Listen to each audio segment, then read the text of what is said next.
저주를 이긴 사랑이라는 제목으로 잠시 말씀 나누기로 원합니다. 어떤 아이가 친구랑 싸웠습니다.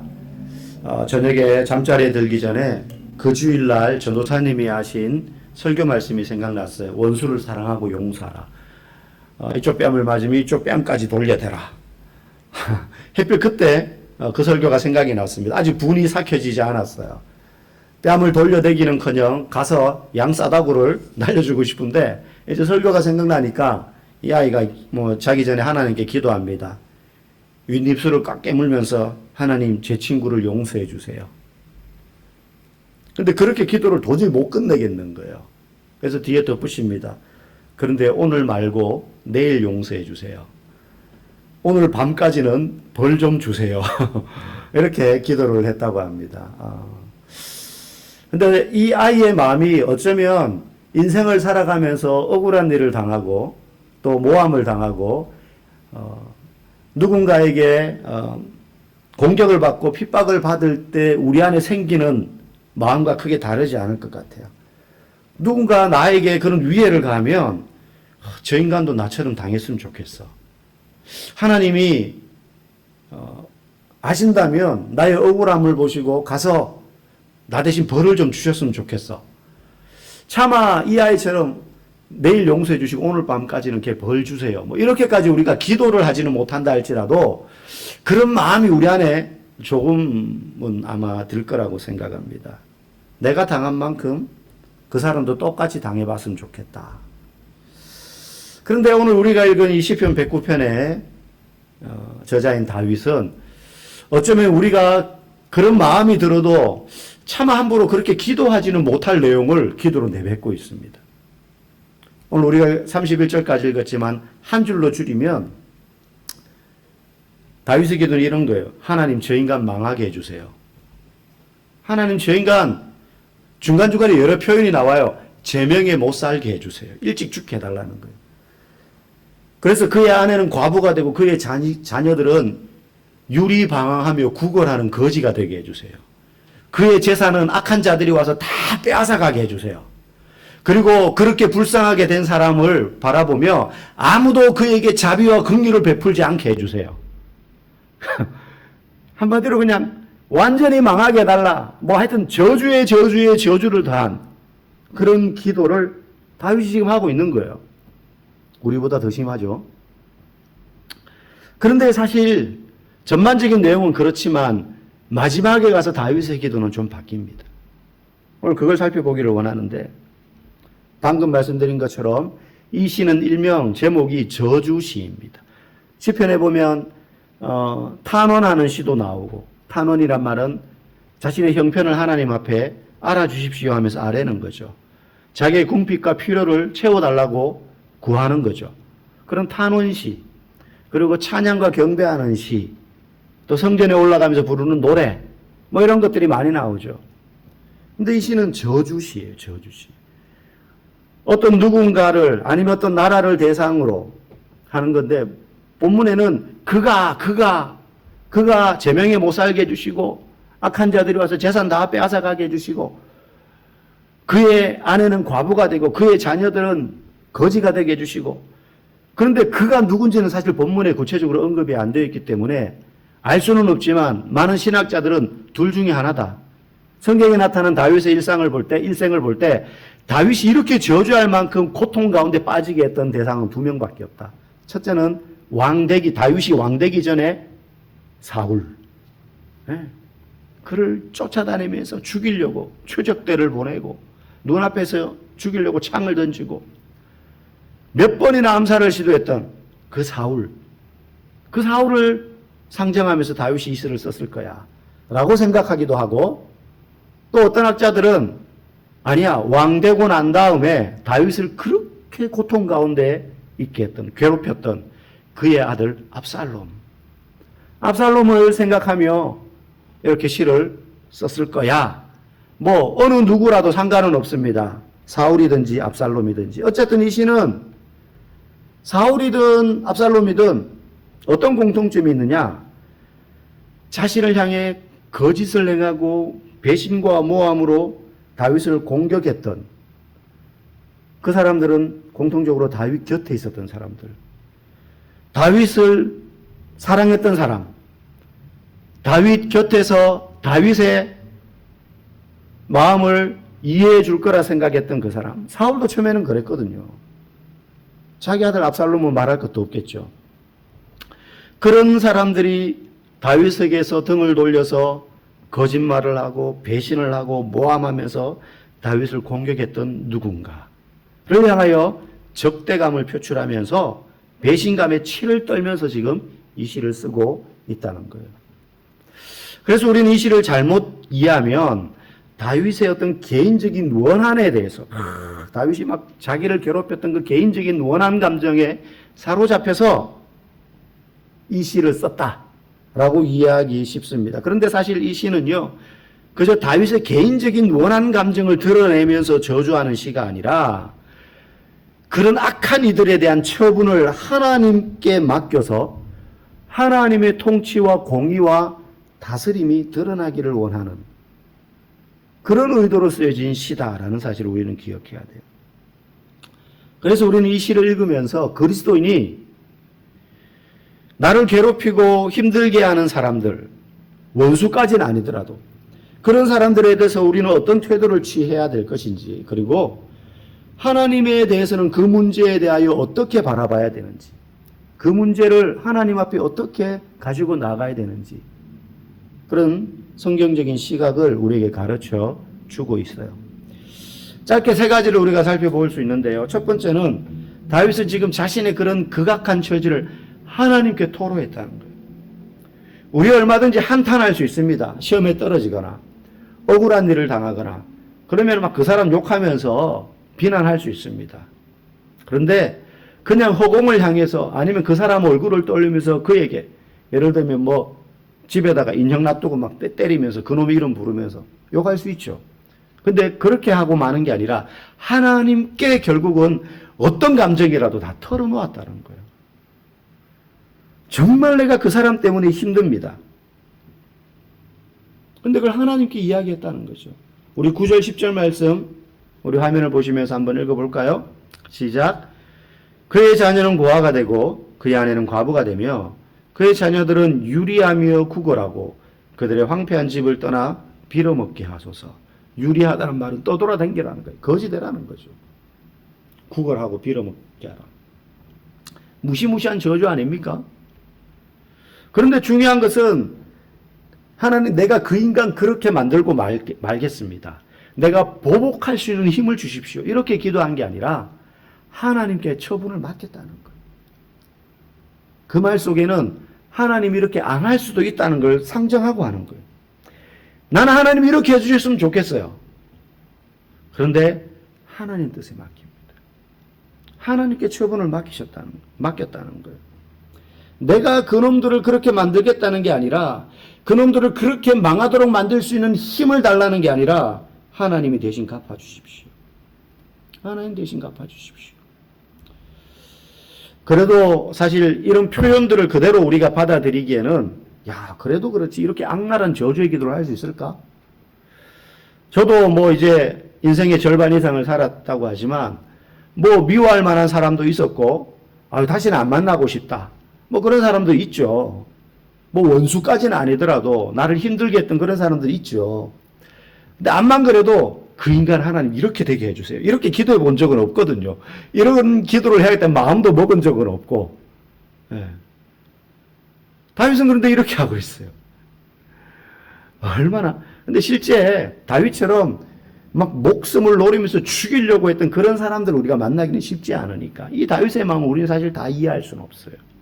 그저 좀 껄끄러웠던 사람, 나와 다른 생각을 가지고 나를 공격하거나 좀 못살게 굴었던 그 정도 사람은 있지만 누가 막 나를 죽이려고 두 눈 시퍼렇게 뜨고 맨날 찾아다니고 그게 무서워가지고 집에도 못 들어가고 맨날 광야에서 방황하고 동굴에서 자고 언제 죽을 줄 몰라서 벌벌 떨고 사실 우리는 그런 경험을 해본 적이 없기 때문에 다윗이 이렇게 기도할 수밖에 없다는 그 마음을 100% 이해할 수는 없어요. 그러나 간접적으로 얼마나 다윗이 괴로웠으면 이런 표현까지 써가면서 하나님 앞에 자신의 처지를 토로했을까? 중요한 건 하나님 앞에 처분을 맡기는 단언을 드렸다는 거죠. 우리도 고난 가운데 어려움이 찾아올 때 하나님 앞에 이렇게 기도를 할 수 있어야 돼요. 그래서 우리가 두 번째 이 본문을 통해서 배울 수 있는 것은 다윗은 결국 하나님의 긍휼을 구했다는 거예요. 긍휼, 자비, 은혜.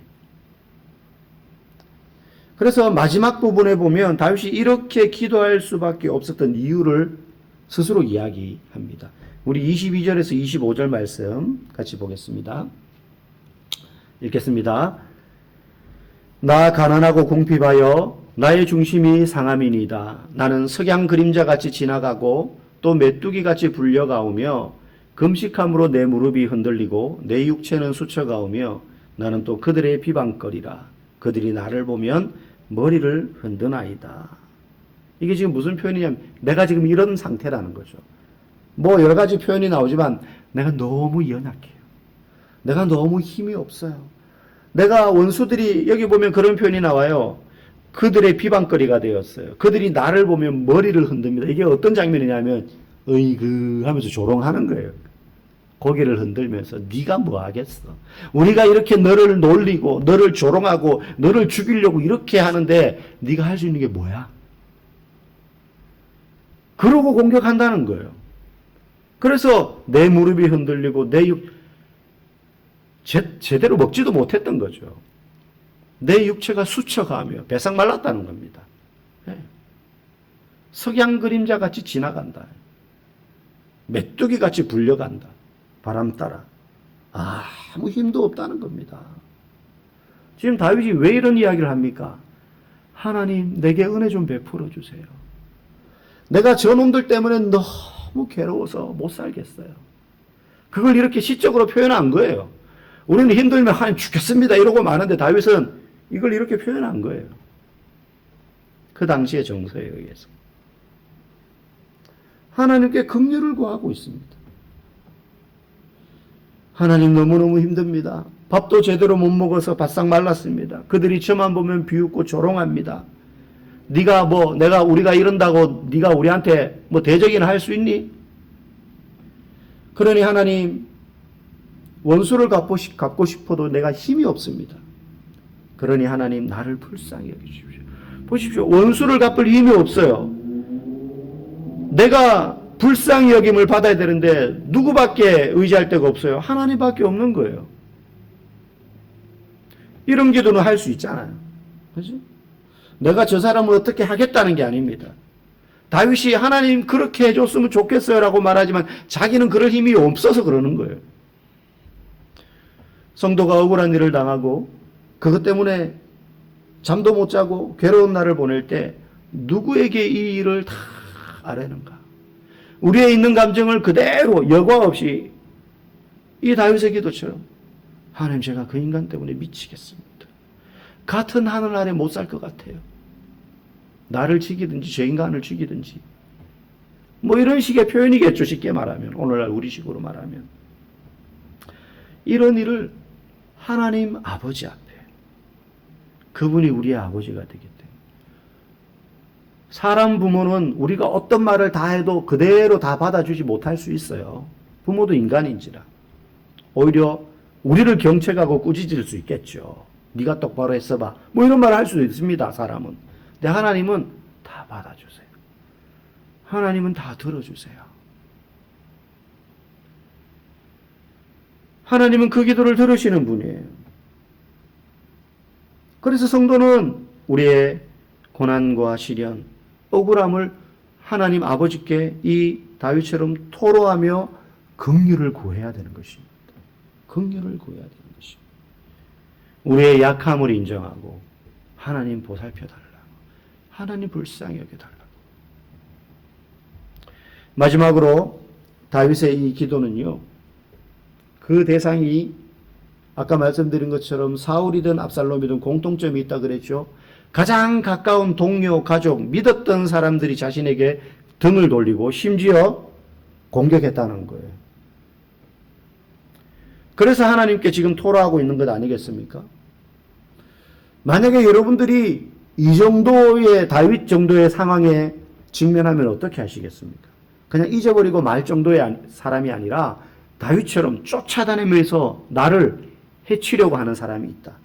어떻게 하시겠어요? 안 보고 말지 이럴 수 없는 거예요. 아이고 내가 모른 체 하고 잊어버리지 뭐 이럴 수 없거든요. 어떻게 되든 하나님 앞에 얘기해가지고 해결을 봐야지 되는 문제. 안 그러면 내가 죽게 생겼으니까. 여러분 그런 상황이면 어떻게 하시겠어요? 어떻게 기도하시겠냐고요. 사실 우리는 이런 상황에서 기억하며 잊어버려서는 안 되는 장면이 하나 있어요. 그게 뭐냐? 우리의 그런 기도를 들으시는 하나님께서 자기 아들 예수 그리스도를 통해서 먼저 예수님이 어떻게 하셨어요? 가장 가까운 제자들에게 그를 지지하고 따르던 백성들에 의해서 배신당하셨어요. 이 다윗이 그랬던 것처럼. 그리고 그들에게 조롱당하고 저주받으셨어요. 예수님을 못 받도록 내어준 사람은 예수님을 대적하던 사람들이 아니라 그 중에 상당수는 얼마 전까지 예수님을 환호하던 사람들이었어요. 예수님의 제자가 예수님을 죽는데 내어줬어요. 은삼십 받고 팔았어요. 그래서 우리는 뭘 기억해야 되느냐? 내가 이 땅을 살면서 누군가에게 공격받고 저주받고 배신감에 치를 떨 때 그 예수님이 받았던 배신과 조롱과 저주, 그것은 사실 나를 위하여 받으신 것이라는 사실을 기억해야 합니다. 그분은 그런 대접을 받을 이유가 하나도 없는 분이셨어요. 존귀히 여김을 받으셨어야 되는 분이에요.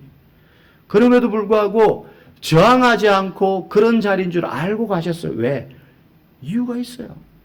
우리가 받아야 될 저주였고 우리가 받아야 될 조롱이었고 우리가 받아야 될 배신이었기 때문에 그걸 다 받으신 거예요. 그저 예수님이 십자가에 죽으신 이유는 우리 죄를 구원하시기 위해, 우리를 죄에서 구원하시기 위해서라는 게 핵심이지만 그 안에는 우리가 당해야 될 수치, 우리가 받아야 될 모멸감, 우리가 맞았어야 될 뺨, 침뱉음 당함, 조롱과 저주, 비난과 업신여김 당함, 옷 벗겨짐으로 말미암아 당할 수치, 이 모든 걸 예수님이 우리를 위하여 받으셨던 거예요. 그래서 이제 더 이상 우리는 다윗처럼 우리를 힘들게 하고 괴롭히는 누군가를 향하여서 저주하고 원한에 사무칠 필요가 없습니다. 다윗은 그랬지만 우리는 예수님이 그 원한을 사랑으로 바꾸셨고 그 저주를 축복으로 바꾸셨기 때문에 십자가로 그 저주를 이기셨기 때문이에요.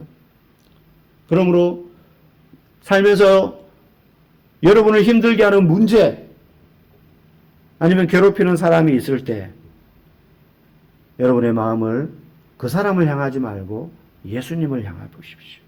예수님을 향하면, 예수님을 바라보면 우리를 위하여 피 흘리시는 예수님이 보입니다. 그러면 그 피가 내가 흘렸어야 될 피고 예수님이 당하시는 그 조롱이 내가 당했어야 될 조롱이라는 생각을 하게 되면 나를 괴롭히는 그 사람을 향하여 저주하고 비난할 것이 아니라 그 예수님 앞에 조용히 고개를 숙이고 엎드림으로 주님의 사랑과 용서와 자비와 긍휼을 내 마음에 부어주시옵소서. 그렇게 기도하게 되고 그러면 그 사람을 향하여 용서의 마음을 가지게 되는 거예요.